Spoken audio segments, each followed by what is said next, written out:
Costabile, Gus Ferris, Jr., June 21, 1960. Bushwick, Brooklyn, November 17, 1989. Bensonhurst, Brooklyn, was a criminal with the Bonanno crime family who murdered a teenage male prostitute and a Federal Drug Enforcement Administration (DEA) agent in New York City.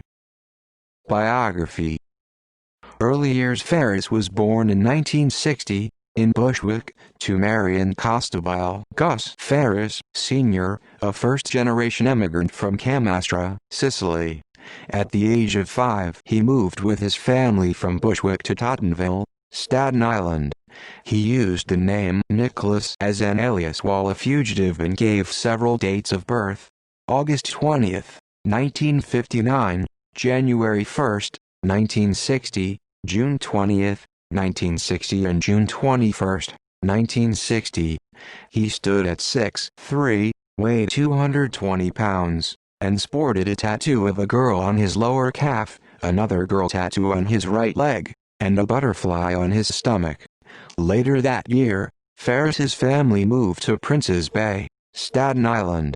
His father Gus opened a small grocery store, G&S, in the island's Great Kills neighborhood on Highland Boulevard. The store closed in 1983.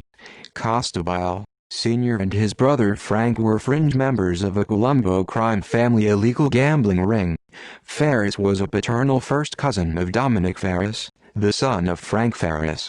He also was a cousin to Michael A. Farace, Michael J. Farace, and Vincent Farace. Vincent Farace is a recognized made man in the Bronx faction of the Bonanno crime family. Costabile attended Totten Intermediate School 34 in Tottenville, where he was considered the class flirt in grade 8. As a child he was considered the class clown, a poor student, popular, and gregarious. He played pee-wee football in Wolf's Pond Park. In 1975, he entered Tottenville High School and joined a street gang of adolescent delinquents called the Bay Boys, named after the upper New York Bay near Tottenville. The gang liked to intimidate people and start fights. In January 1977, he was pulled over for reckless driving and, after searching him, the police found a gun on his person. 3 weeks later, he was arrested for forgery, but he avoided a jail sentence because he was a youth.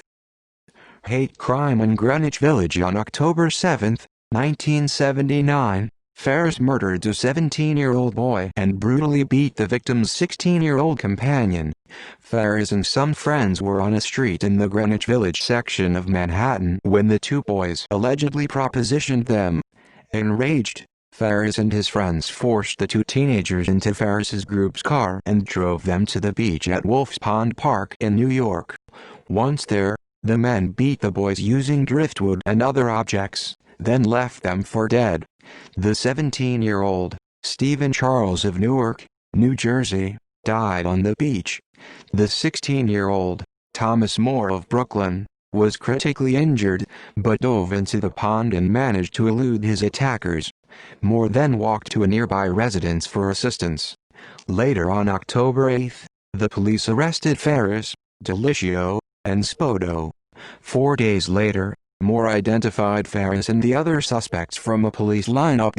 On December 10, 1979, Farace pleaded guilty to first-degree manslaughter. The state had accepted his manslaughter plea rather than go through the uncertainty and expense of a capital murder trial.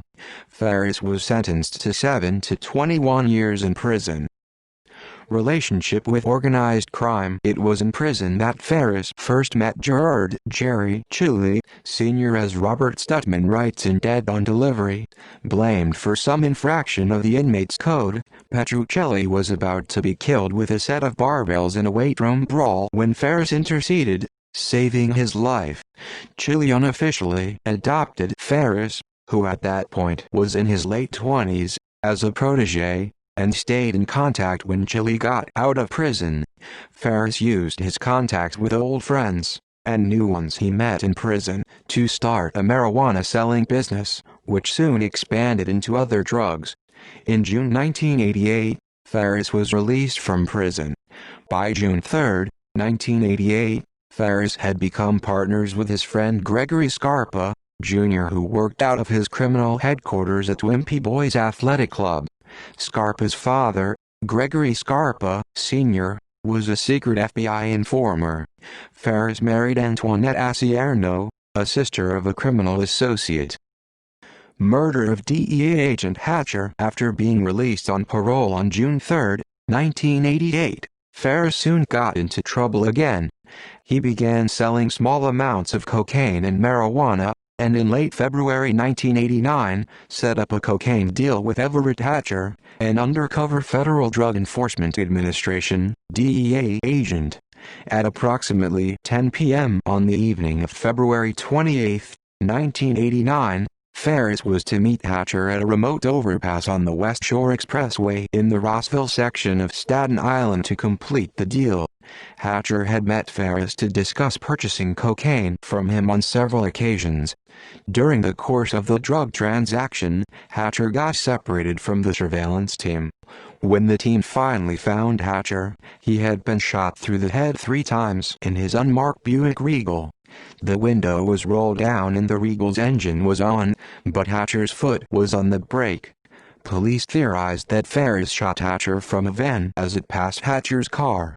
The van was found abandoned 3 days later on a street about 2 miles northeast of the murder scene. This location was less than half a mile from the Arthur Kill Correctional Facility, where Farace had spent the last 2 years of his manslaughter sentence. It is not known why Farace killed Hatcher. One theory is that Farace had become suspicious of Hatcher from rumors he had heard. Manhunt. Hatcher's death was the first murder of a DEA agent in New York City since 1972. He was also believed to have been the first law enforcement officer killed in the line of duty on Staten Island. After Hatcher's slaying, a nationwide manhunt for Farace commenced. The Federal Bureau of Investigation placed Farace on the 10 most wanted list. Local and federal law enforcement increased their surveillance of Cosa Nostra members, stopping them to take photographs and ask questions. As pressure increased on the Bonanno family, its leadership decided to kill Farace. Following the Hatcher murder, Gregory Scarpa, Sr. told David Krasak of the Daily News that the Farace and Scarpa families were no longer close. No one from the Scarpa family had gone to Farace's wedding to Tony Asierno a few months earlier. Scarpa feared that a strong connection would send his convicted drug dealer son, Gregory Jr., to a distant federal prison. Meanwhile, Farace was hiding with friends and criminal associates around the greater New York area. He first stayed with Margaret "Babe" Scarpa, an old girlfriend who was Chili's daughter. Soon after Farace had departed, the police raided Scarpa's house and arrested her.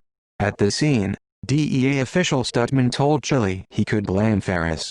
At this point, an aggravated Chili wanted Farace killed.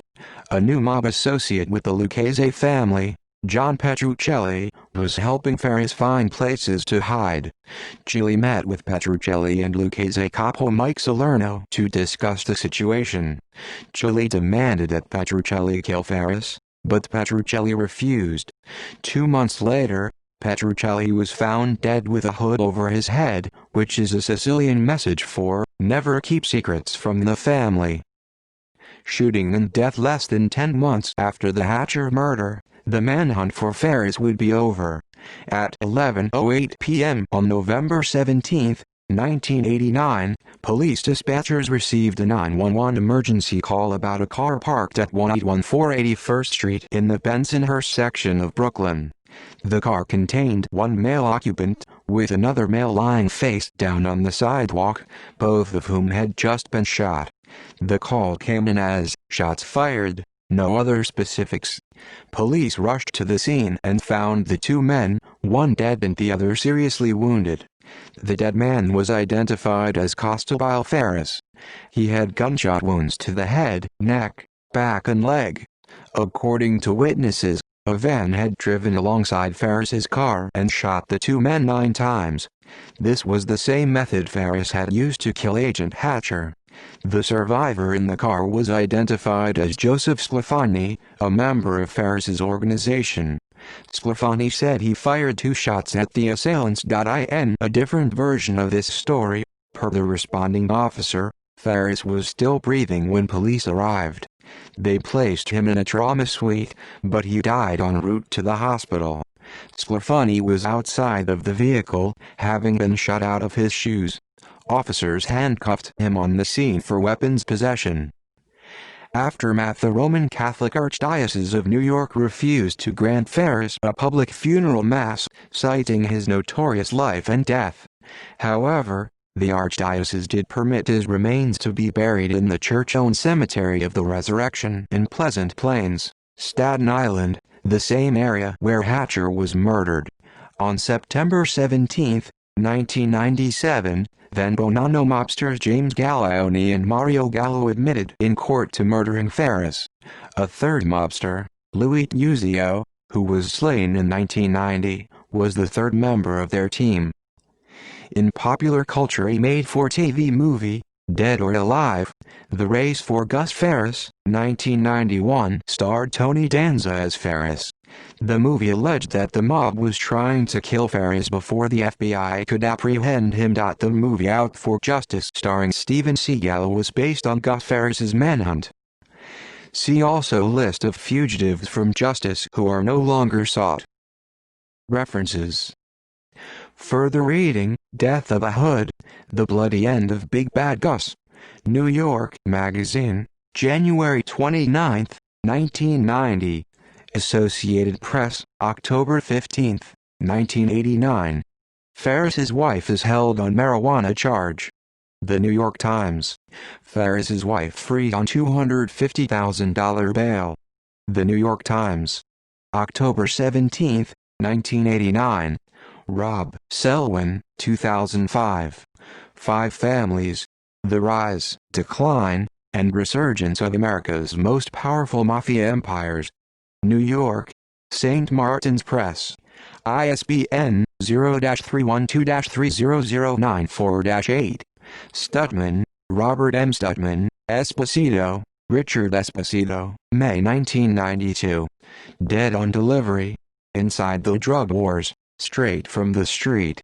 Grand Central Publishing. ISBN 978-0-446-51558-0. Suspect still hunted in drug agent death. The New York Times. March 3, 1989.